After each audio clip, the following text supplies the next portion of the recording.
Es el himno Real Madrid oficial, la 11ª, dedicado especialmente a esta gran personalidad que hoy nos acompaña. Qué gusto para Leandro Gasco saludar, reconocer y entrevistar a la gran periodista, maestra de periodistas. Se define como reportera de alma y corazón, pendiente las 24 horas de salir corriendo hacia donde estalle el fuego. Es fanática del Real Madrid glorioso. Buen mediodía en Bogotá, Colombia. Buena tarde en Argentina. Qué grato tenerte en contacto por AM 830 kHz, Radio del Pueblo para Argentina y en la transmisión internacional. ¿Cómo estás, querida Salud Hernández Mora? Pues mira, imposible mejor recibimiento.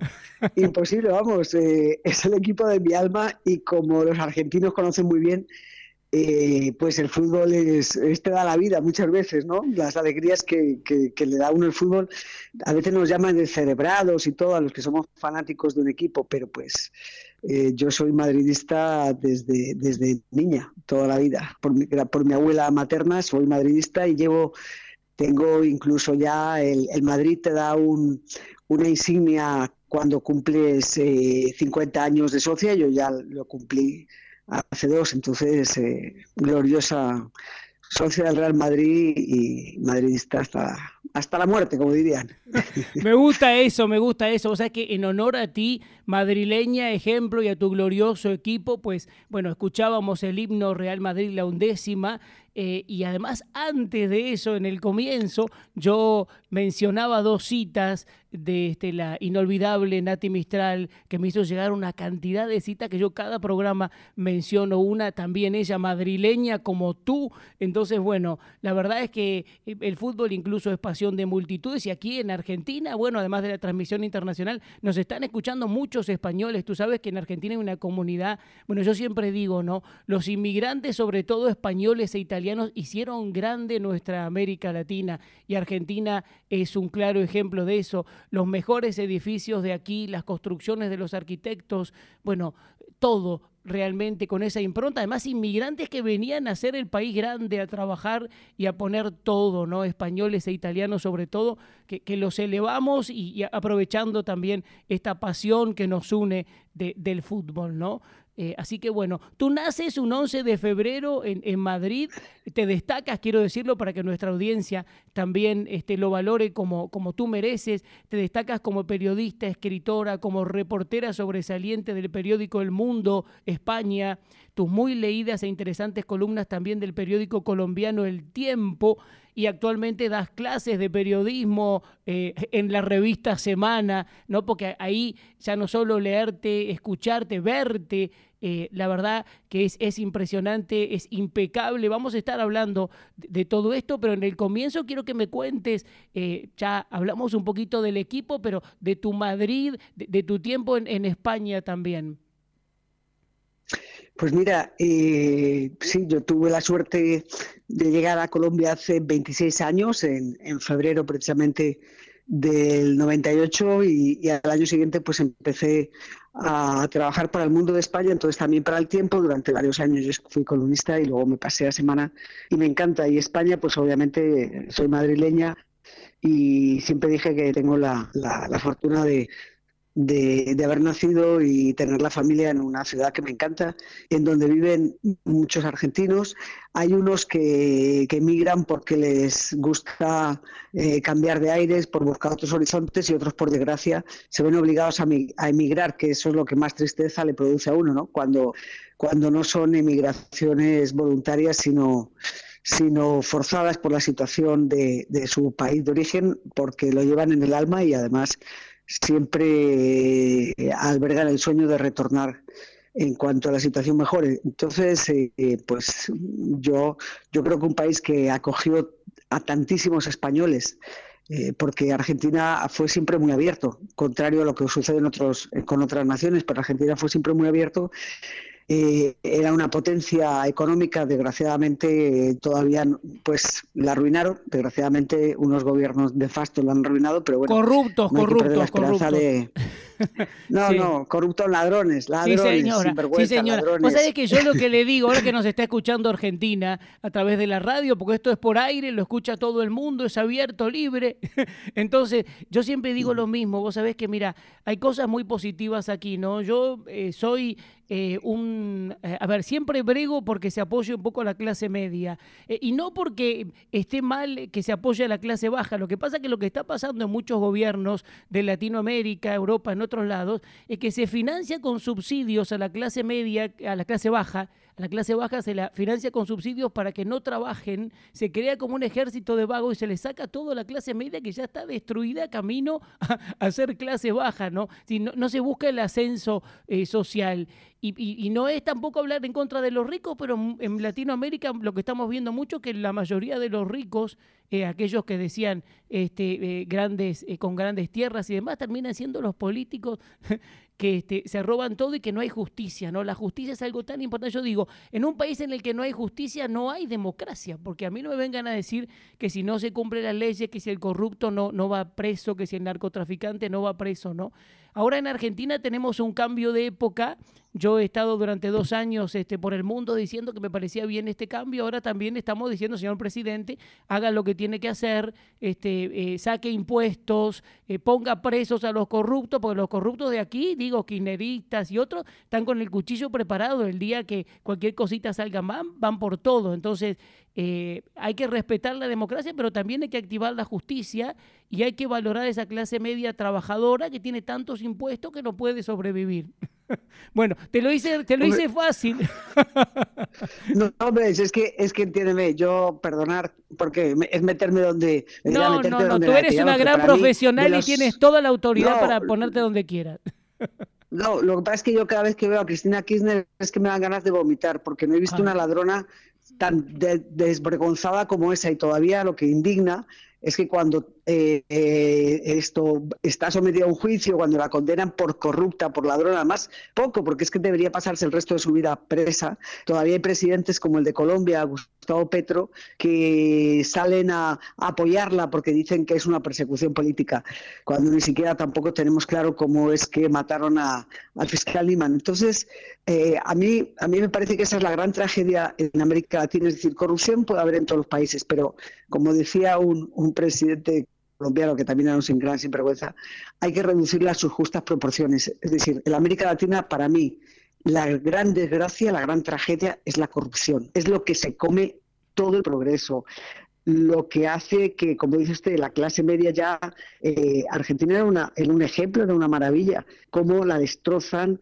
y la bajan, y cómo hay gobiernos populistas de izquierda que se dedican a subsidiar a todo el mundo porque lo que necesitan es gente que dependa de ellos para seguir gobernando y que además promueven la mediocridad, porque pues es lo que vemos desgraciadamente en muchas de estas naciones, pudiendo ser una región del mundo próspera, porque es que la riqueza, mire Colombia, un país como Colombia con una riqueza impresionante, que todavía sobrevive pese a todo lo que se roban, porque es que es no, increíble eso lo que es se roban en increíble. Colombia.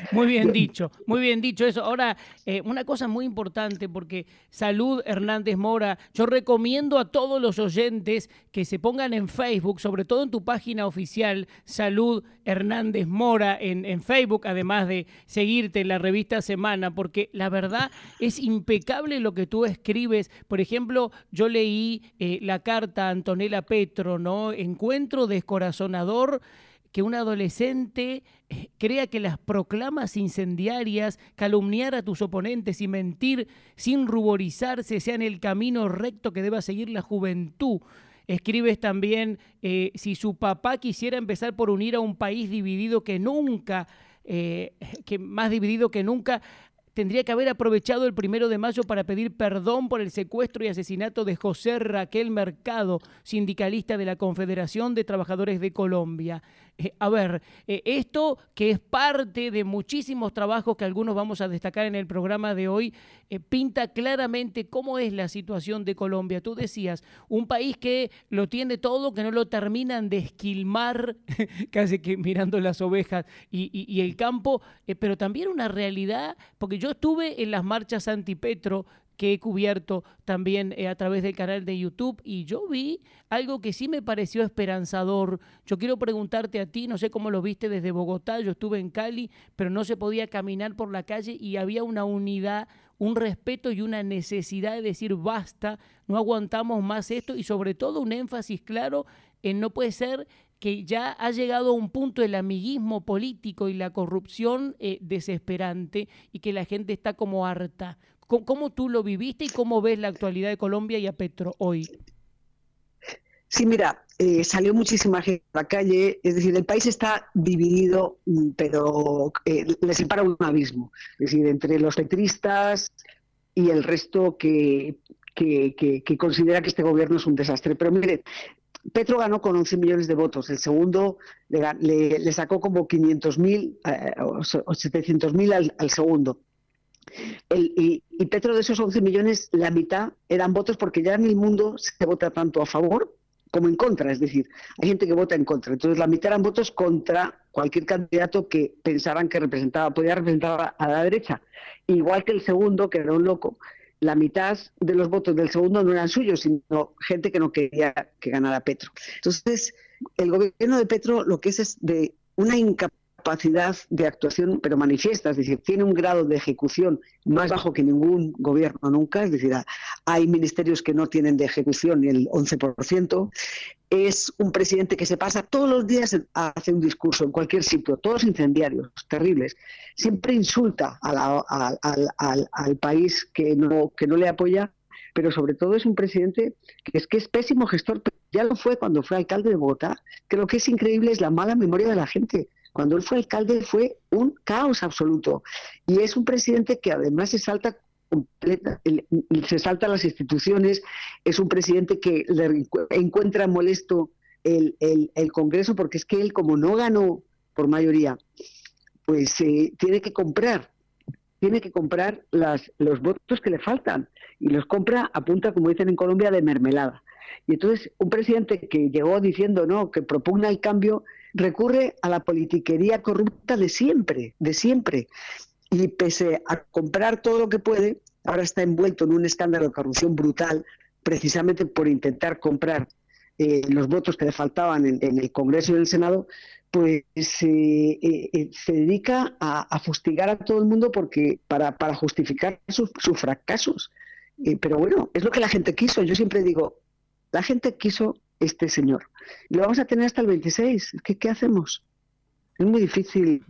Puedes salir a la calle y protestar, pero finalmente, pues... Sigue. No, además no se ve claramente, digo, parece que tiene una cuestión autoritaria y un sesgo, porque ante las reacciones multitudinarias no es que registró algo de eso, sino que evidentemente se puso más firme, peor en su actitud, ¿no? Déspota.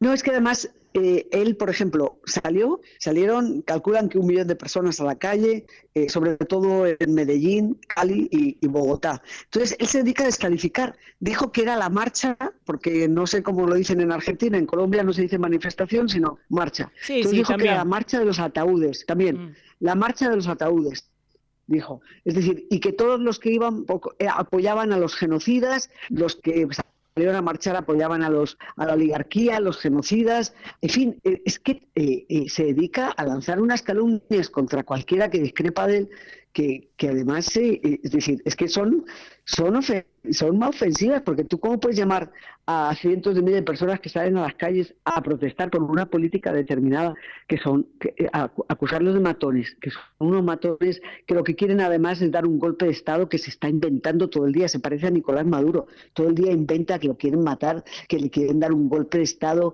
si una de las altas cortes falla en contra de alguno de sus proyectos. Enseguida habla de que están propiciando un golpe blando, le llama, ¿no? Porque él distingue golpe blando y golpe de Estado. Entonces el golpe blando es un golpe de Estado encubierto, pero ya también habla del golpe de Estado. Mire, de verdad se parece tanto a Nicolás Maduro y a Hugo Chávez que a veces aterra. Pero bueno, yo confío todavía que Colombia tenga instituciones más sólidas que resistan este tsunami autoritario. No, y sobre todo el tema, por eso, que funcione el Congreso, porque eso que se habla de la Asamblea Constituyente y todo eso, o sea, la característica de Petro, de Chávez, de Maduro, todo esto que se gesta desde la inteligencia también en Cuba, con el castrocomunismo y demás. Y además, Cuba como eje, hay otro tema muy interesante, ¿no? Porque cuando él me dice, no, pero ahora están desde hace tiempo negociando acuerdos de paz. Ah, sí, ¿y cómo es la negociación? Bueno, vamos a La Habana y desde allí se decide. Digo, pero La Habana, pero si La Habana es desde la inteligencia quien ha financiado y adoctrinado las guerrillas en América, ¿desde qué lugar? ¿No? Es una cosa muy paradojal, ¿no? Y evidentemente todo esto que me dicen, incluso de la marcha del 1 de Mayo, porque la marcha del 1 de Mayo ya es una copia directa de lo que se hace históricamente para manipulación en Cuba, ¿no? Y adoctrinamiento. Es que una marcha del 1 de Mayo que el presidente dijo, claro, él cuando ha convocado marchas solo, incluso con dinero porque siempre tiene que pagar para el transporte, paga para dar refrigerios y almuerzos a muchos de los que marchan, en fin. Entonces él tuvo que subirse en la del 1 de Mayo, cosa que no ha pasado nunca. Una marcha del 1 de Mayo son la marcha nuevamente los sindicatos, los trabajadores, pero nunca es un gobierno el que preside esa marcha. Obviamente borró a todos los sindicatos, pero a los sindicatos les interesa porque él apoya a los sindicatos y les da indirectamente, les ayuda con financiación y con lo que necesiten. Entonces se tuvo tuvo que ponerse al frente de esa marcha, que por supuesto también financió a muchos de los que participaron en ella, para decir que tiene pueblo detrás, y obviamente que él sigue teniendo un 30% más o menos, en unos casos, según en algunas regiones, hasta un 40 y tantos por ciento de apoyo, es decir, eso es indudable. Pero todo el día estar apelando que él es el pueblo, es la voz del pueblo, porque el pueblo, y si no me aprueba las leyes, entonces el pueblo saldrá a las calles para rodear a los centros de poder, dijo el otro día, rodear a los centros de poder, y impedir que haya un golpe de Estado, pero que nadie le va a dar un golpe de Estado. Además, a diferencia de otros países latinoamericanos, Colombia no ha tenido dictadores, tuvo una dictadura de 3 años que además fue propuesta por la misma clase política, es decir, distinta. Pero es que es un presidente que se está todo el día victimizando, y en un estadio en Barranquilla, el estadio de fútbol, jugaba Colombia, estaba su esposa y su hija, esta Antonella, estaba su esposa y su hija. Entonces el estadio empezó fuera Petro, a gritar eso, porque hay un líder político en Barranquilla que es contrario a Petro. Oiga, entonces su hija, pues se ve que la niña pues no resistió, se ofendió y se fue. Y se salió con su escolta, en fin.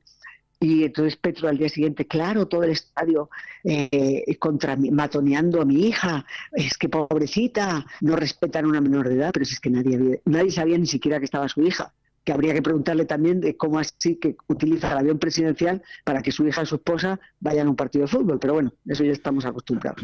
Qué horror. Entonces, eso también, ¿no?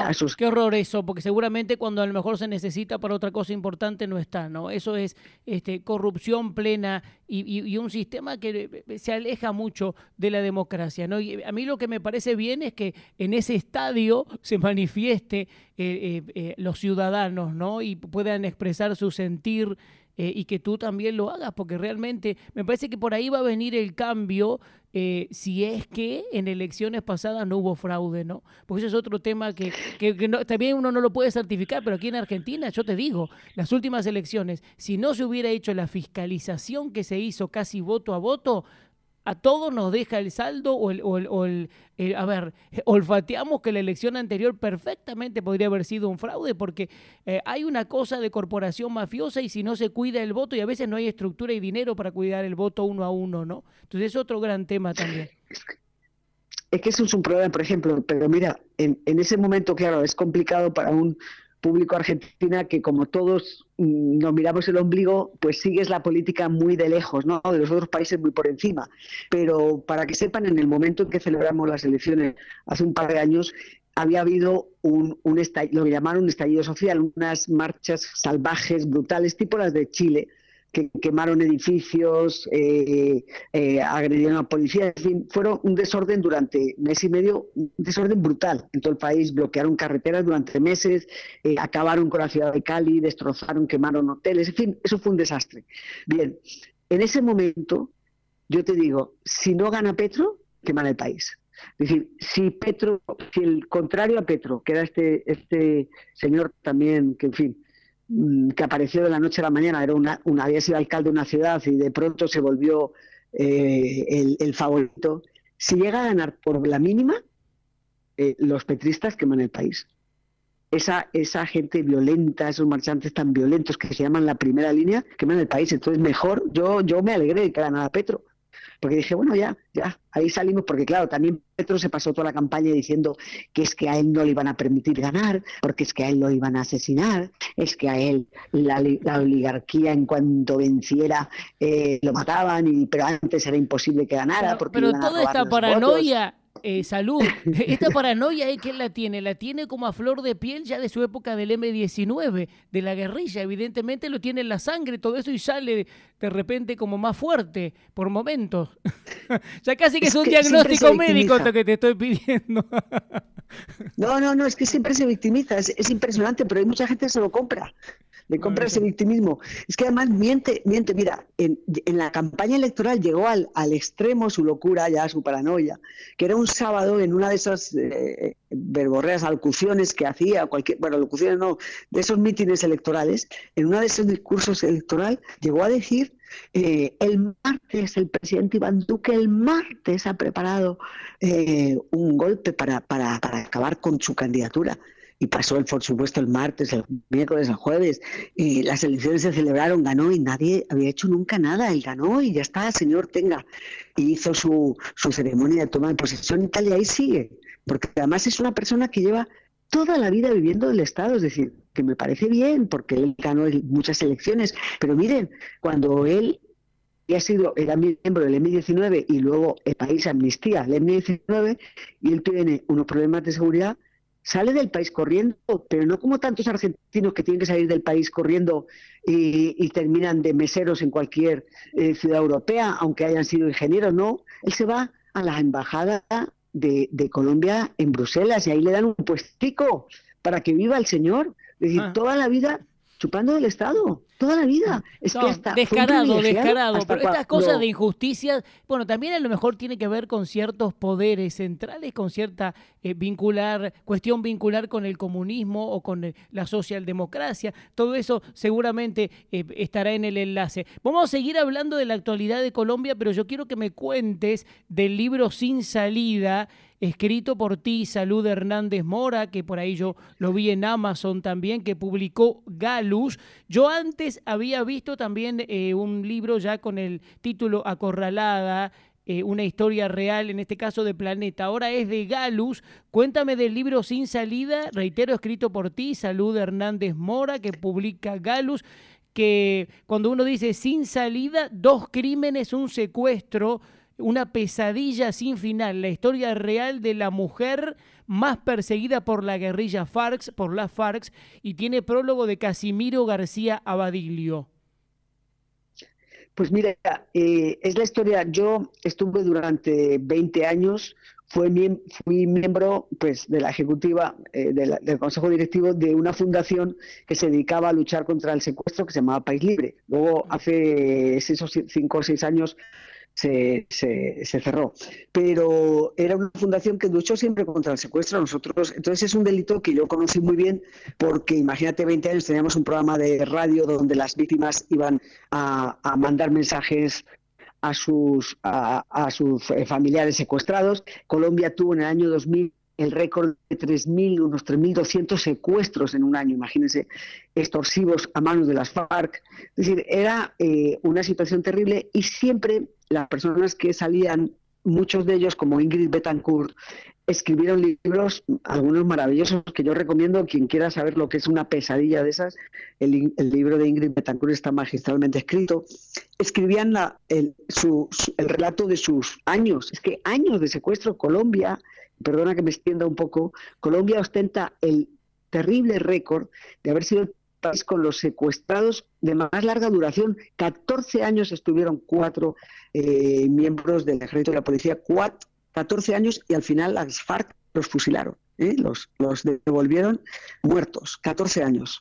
Moreno Hernández, Duarte y Hernández, Moreno, Duarte. Bueno, ahora me acordaré del cuarto. Lamento haberle olvidado su apellido en este momento. Entonces, pero lo que me faltaba era un libro que contara cómo es la vida de la persona que tiene que negociar un secuestro extorsivo, porque personas con las que había hablado a todos les daba miedo contar su realidad. Y de pronto un día conozco a una señora que me dice, sí, yo te cuento todo, cómo fue, 7 meses estuvo secuestrado a su hijo y cómo fue mi negociación con la guerrilla. Me cuenta todo con datos, me da grabaciones de sus negociaciones, hablo con testigos, me voy a la zona de esa guerrilla, hablo con guerrilla, hablé incluso con el guerrillero que secuestró a su hijo, después hablé posteriormente con otros y hice un relato real, porque yo no soy escritora de ficción, solamente periodista, un relato real de cómo es la negociación, el secuestro desde fuera, de cómo es el secuestro de una señora, que eso pasó muchas veces en Colombia, de una mujer que tiene que negociar la libertad de su hijo, a la que ha secuestrado, y que en un momento dado además amenazan con matar. Porque él se intentó volar, se voló, pero lo volvieron a capturar, se volvió a volar y lo volvieron a capturar. Entonces, es eso, un secuestro, pero desde la vivencia de la persona que está negociando la libertad, y además en un caso pues más extremo, porque es una madre que negocia la libertad de su propia vida, y la libertad de su único hijo, que además era una viuda porque a su esposo lo habían asesinado. Por la zona que vive, que es una zona muy conflictiva en Colombia, entonces le habían asesinado al esposo, era viuda, con hijo único, que secuestra a la guerrilla de las FARC. Entonces, ese es el relato. Muy bien, recomendamos Sin Salida, libro publicado por Galus, puede también adquirirse desde Amazon. Escribe la gran Salud Hernández Mora, periodista española residente en Colombia, donde está haciendo actualmente en la revista Semana unas entrevistas impresionantes. Hoy este programa por AM 830 kHz para Argentina, Radio del Pueblo en Contacto, es para reconocer justamente a Salud Hernández Mora. La verdad que tú eres talentosa, valiente, culta, todo eso junto es como está en extinción en el mundo. No, pero no, realmente, realmente. No puedo dejar de preguntarte, ya que estábamos hablando del libro también, porque hubieron 6 días en los que estuviste secuestrada por el guerrillero Ejército de Liberación Nacional. Si tengo bien el dato, fue eso el 21 de mayo de 2016. Tú estabas realizando un trabajo periodístico sobre erradicación de cultivos de cocaína en el Tarra, norte de Santander, Colombia. Tú dime si esto es correcto y, bueno, quiero una reflexión sobre ese momento. Sí, me secuestraron precisamente en el 2016. Esta es una región que desgraciadamente todavía sigue en manos de la guerrilla. Sí, increíble. Es increíble cómo el Estado del 2016 sigue en manos absolutas de las guerrillas, lo que pasa es que de 2 guerrillas, de las FARC y del ELN, en ese momento también. En ese momento eran FARC, ELN y otra tercera guerrilla que se llama EPL, que ha perdido mucha fuerza, prácticamente está reducida mínimamente, es pequeño. Pero en ese momento eran las 3, y el ELN es el que me secuestra, efectivamente, en mayo. Estuve 7 días porque tú no secuestras a un periodista, es decir, aunque parezca, la gente, claro, que escuche, puede que no lo entienda bien, pero una guerrilla no hace un secuestro de un periodista. Yo era columnista del Tiempo, obviamente pues tenía un reconocimiento en Colombia, pero además trabajas para un periódico internacional, entonces hay secuestros de determinadas personas que los haces para algo, tiene que tener una razón.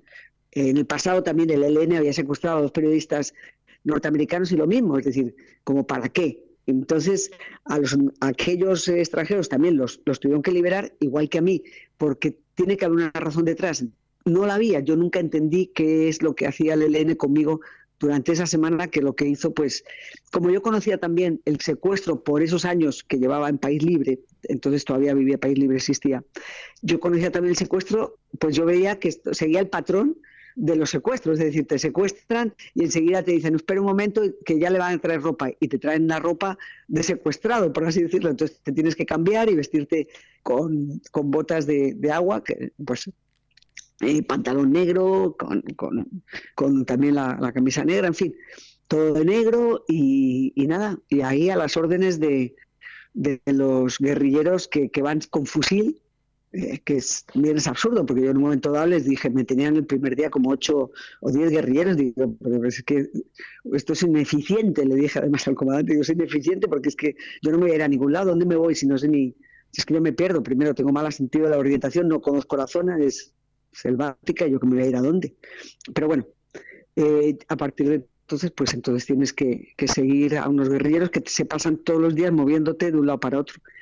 Y bueno, pues al séptimo día, como la creación, pues decidieron soltarme porque no había, con una mentira, ¿no? Con un panfleto que dieron a 2 sacerdotes que fueron los que me vinieron a recoger, donde decían que es que había necesitado todos esos días para saber quién era yo y qué es lo que estaba haciendo allí, etcétera, etcétera.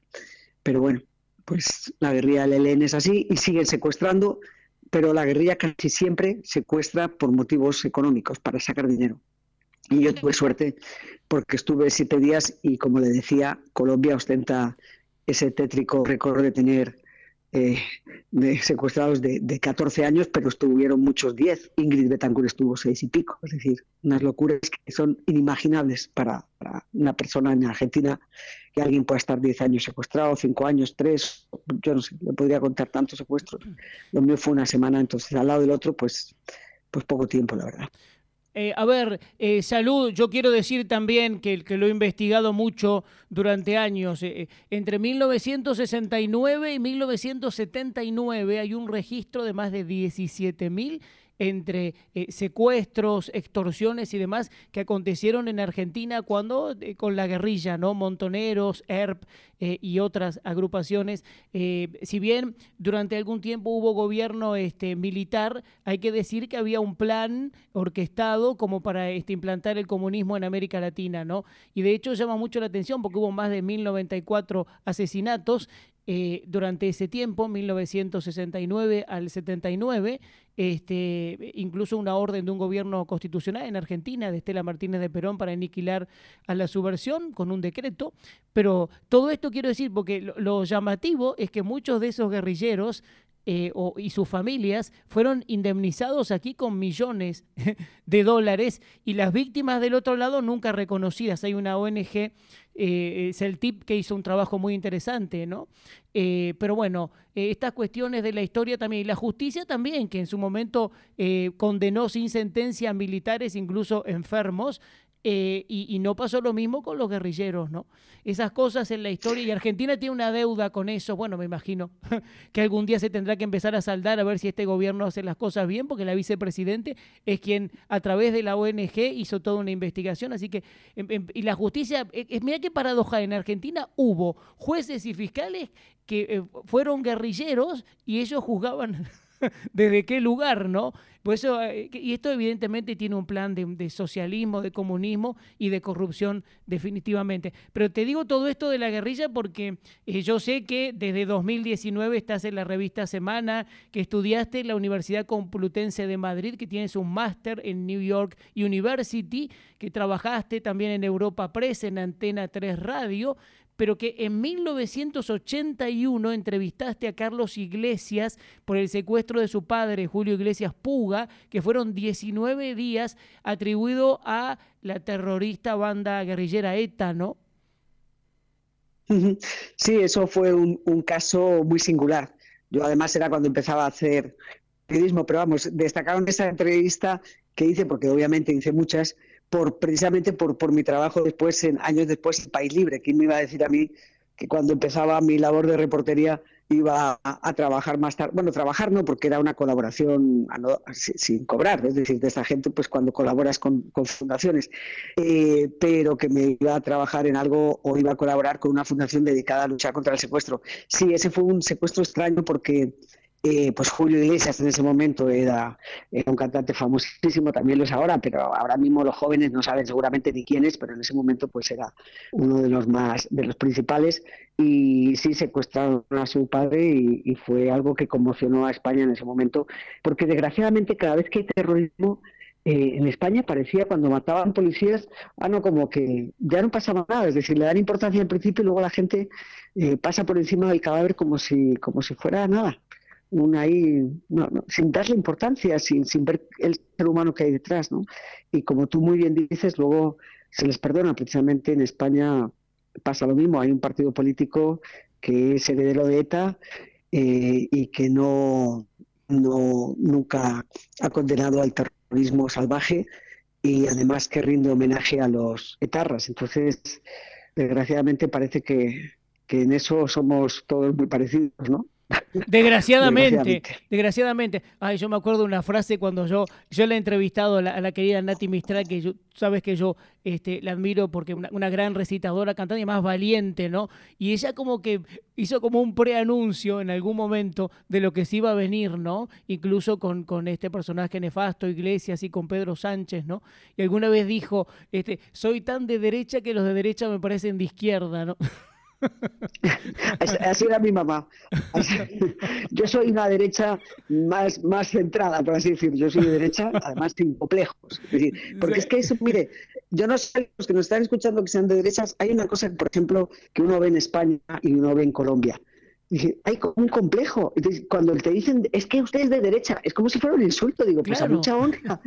Claro que sí, es decir, nunca he negado, sí, soy de derecha, como uno no tiene por qué negar que sea de izquierda. Es decir, sí, señor, soy de derecha. No, y lo peor, ¿sabes qué es? Sin complejos. Sin complejo, de derecha, salud. Hay otra cosa que dicen también los políticos ahora que a mí me tienen cansado. Que dicen, no, pero yo no soy de derecha, yo soy de centro derecha, yo no soy de izquierda, yo soy de centro izquierda. Ah, qué bien, pero del centro al vacío hay un paso chiquito. El que dice que es centro derecha, al ratito es socialdemócrata.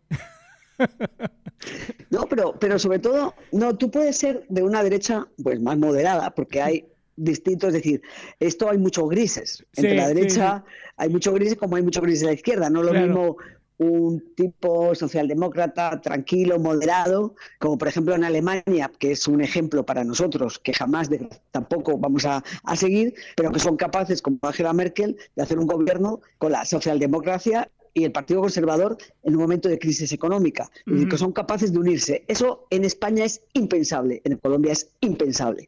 Y supongo que en Argentina no lo sé, porque no conozco y no me atrevería a hablar. No sé, en Argentina, en Argentina lo que pasa es que ahora tenemos un cambio político. Sí, lo conozco bien, sí. Milei es muy famoso. No, sí, no, y a ver, no nada mejor que las ideas de la libertad. Lo que yo quiero que siga la plataforma del principio, ¿no? Porque si bien a veces es buena cierta unidad, la justicia es muy importante para que él, quede lo grande en el bronce de la historia. Para quedar en el bronce de la historia, lo que es necesario es no olvidarse de la clase media, bajar impuestos, como dijo, pero sobre todas las cosas activar la justicia. Porque es un reclamo popular. Tanto corrupto libre no le hace bien a nadie. Y además son tan caraduras, y ahí Cristina Kirchner primero y entorno, que todavía salen desde los medios de comunicación a decir barbaridades. Y digo, pero Dios mío, usted no puede hablar, debería estar presa. Pero, señor presidente, usted haga algo también, porque si deja la justicia igual, no vamos por buen camino.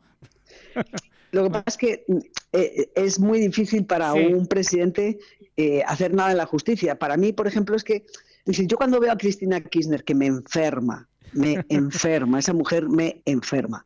Porque ya digo, si la sigo la política argentina, no como sigo a lo mejor la venezolana que está pegada a Colombia y sobre la que tenemos, pero obviamente pues seguí debates de Milei con ese, oye, que me pareció un bandido, pero sin ninguna vergüenza, ese tal Hernández, el candidato, no, ¿cómo se llamaba el candidato que había sido ministro de Hacienda? Y todavía decía que él iba que él tenía la respuesta para acabar con el 140% de inflación. Él, que era el ministro de Hacienda.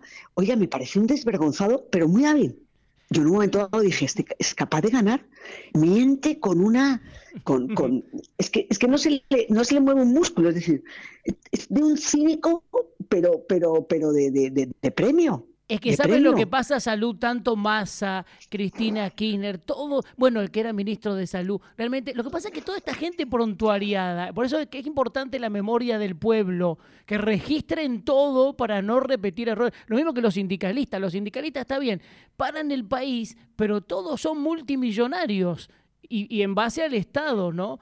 Entonces, es una gran cuestión todo esto. Ahora, el tema de la guerrilla que yo quiero preguntarte, porque hay pueblos todavía, ciudades en Colombia manejadas por la guerrilla, pero la guerrilla ha virado, según lo que me han dicho, y ahora están ya involucrados directamente en el negocio del narcotráfico. ¿Esto es así? La guerrilla siempre ha estado en el negocio del narcotráfico. Mira, es imposible, tú no sostienes un ejército como el que tenían las FARC de antes, sin el narcotráfico. Es decir, solamente a punta de extorsión a ganaderos, a comerciantes, eso no, esa es la plata de bolsillo.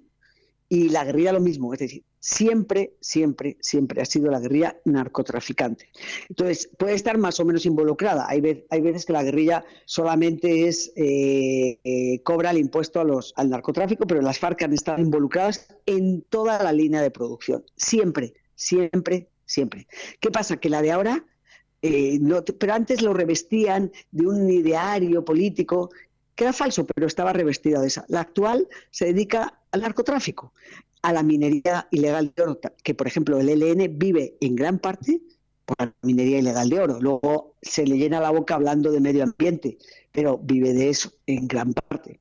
Pero tú tienes que traficar con cocaína para poder comprar los armamentos que compran, porque ellos además van al mercado negro, con lo cual te dispara el precio del armamento. No, eso solamente se sostiene con el narcotráfico. No hay de ninguna otra manera. Unas guerrillas potentes. Si fuera una guerrillita, pues bueno, pero estos son guerrillas potentes. Eso se sostiene con el dinero del narcotráfico. Tienen que recurrir como a todo, ¿no? El narcotráfico es un ingreso vital. También la minería ilegal de oro, que en Colombia es muy alta, muy fuerte. Y también la extorsión y el ELN, también el secuestro, que las FARC lo practican, pero no tanto como el ELN. En este momento, antes sí, pero las FARC de ahora, como están más centradas en el narcotráfico y no tienen la infraestructura que tenían las guerrillas de antes para tener personas 5 años secuestradas, 3 años, meses, lo que fuera, lo practica menos. El ELN sí tiene esa infraestructura y secuestran muchísimos. Y además los tienen secuestrados 1 año, meses o lo que sea.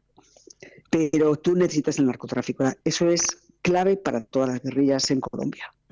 Ahora, ahí entre nefastos, bueno, para tener en cuenta, sale una nota en Semana justamente donde se señala que Antonio García, comandante del ELN guerrillero, revela que Petro recibió dineros de ese grupo criminal cuando estuvo en M19 guerrilla, producto de extorsión entre bandas de criminales.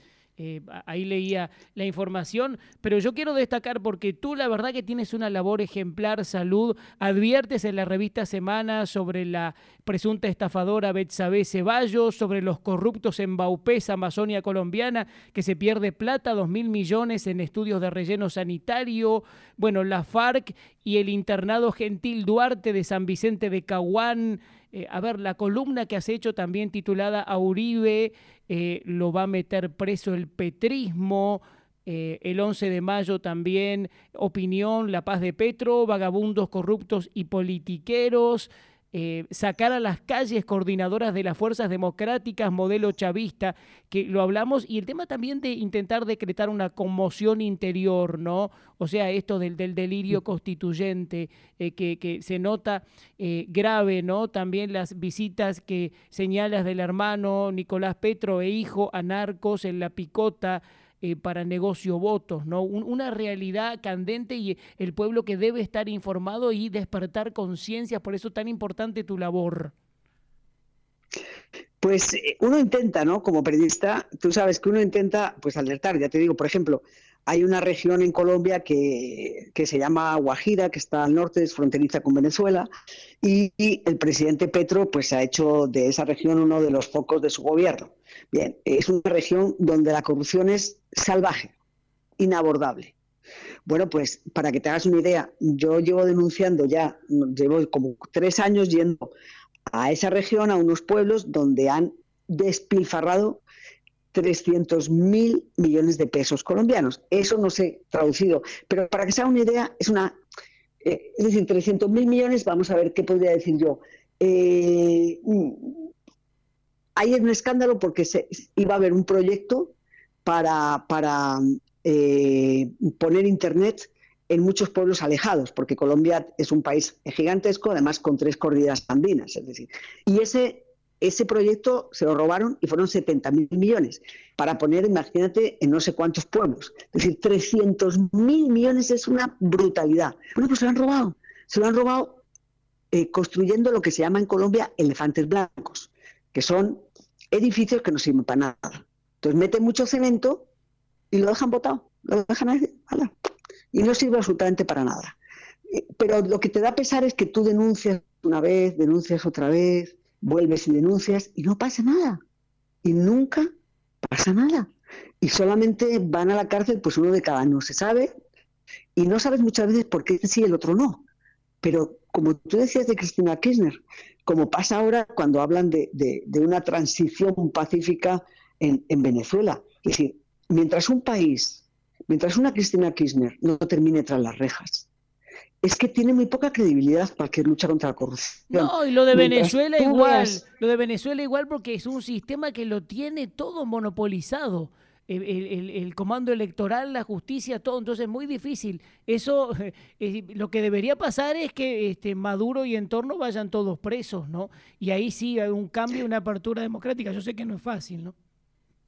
No, pero no es solamente fácil, es que están hablando de que tienen que, por favor, ustedes sean magnánimos, si María Corina Machado y la oposición gobierna, no, ustedes tienen que dejar que estos pobrecitos sigan en el país y no vayan contra ellos porque eso es venganza, ¿no? Eso es venganza. Válgame unos tipos que han expulsado a 7 millones, es que no tienen perdón de Dios, no tienen perdón de Dios. Entonces, no, ahora lo que les está pidiendo el mundo es, por favor, sean ustedes magnánimos y si ganan las elecciones, que obviamente ganarán, pero yo dudo mucho de que esa mafia chavista, no, es que es imposible, es que se las han robado y dudo mucho que les dejen que acepten perder, es que es imposible, es que no, yo pienso que va a ser imposible, pero bueno, soñemos con que haya un cambio. No, y además, a ver, ¿qué tal? Que no los va a dejar libre. ¿Cómo los vais a dejar libres? Si usted deja libres a semejantes ladrones, ¿con qué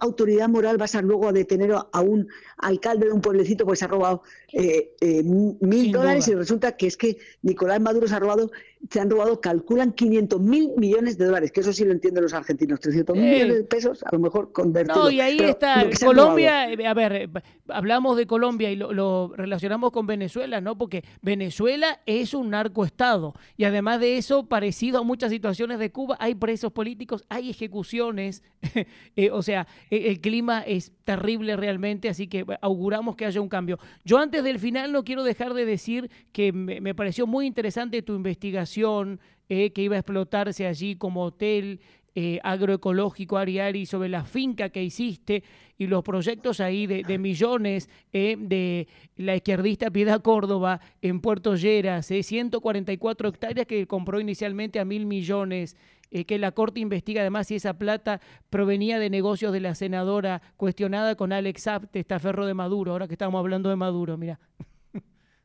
Sí, no, es que todos se juntan. Pero mira cómo adoraba a Cristina Kirchner, cómo adoraba a Nicolás Maduro, que por supuesto encubrieron. Es que todavía no sabemos qué pasó con esa plata. ¿Os acordáis? La valija, los millones. Los millones para financiar campañas. No pasa nada. Claro. Y esta sinvergüenza, ese es el problema. Ladrona, la justicia, esa ladrona. Sí, señora. Ladrona de tipo completo, es que no hay derecho. Sí, señor. Bueno, igual que Maduro, igual que Petro.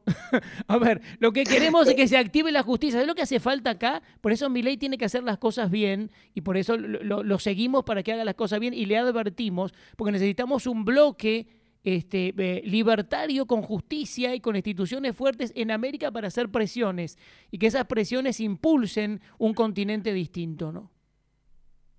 Yo espero que a Milei le vaya muy bien porque ustedes necesitan un presidente que tenga el valor. Lo que pasa es que, claro, como no tiene Congreso, no lo tiene fácil, y además quitar subsidios, eso pues duele mucho a la gente. El tema, ¿sabes? Que tiene que pagar la casta política. Entonces el pueblo dice, me sacan a mí, pero por lo menos la casta está pagando algo. Eso es lo que queremos, no que se aumenten senadores y diputados y que se rían de nosotros.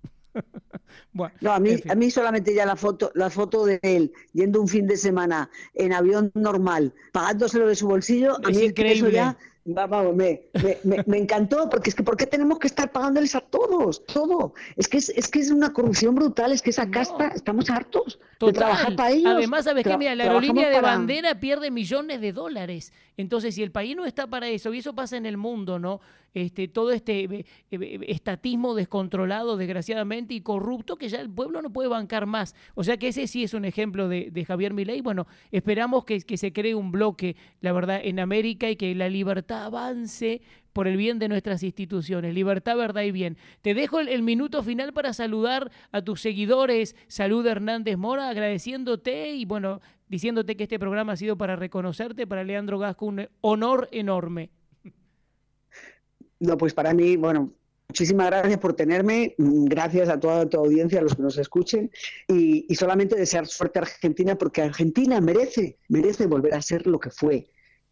A mí, ya te digo, los españoles siempre admirábamos, sobre todo los que crecimos mirando a América, a Hispanoamérica o América Latina, como quieras llamarlo, teníamos muchísima admiración por Argentina, no ya por el fútbol, que por supuesto, también.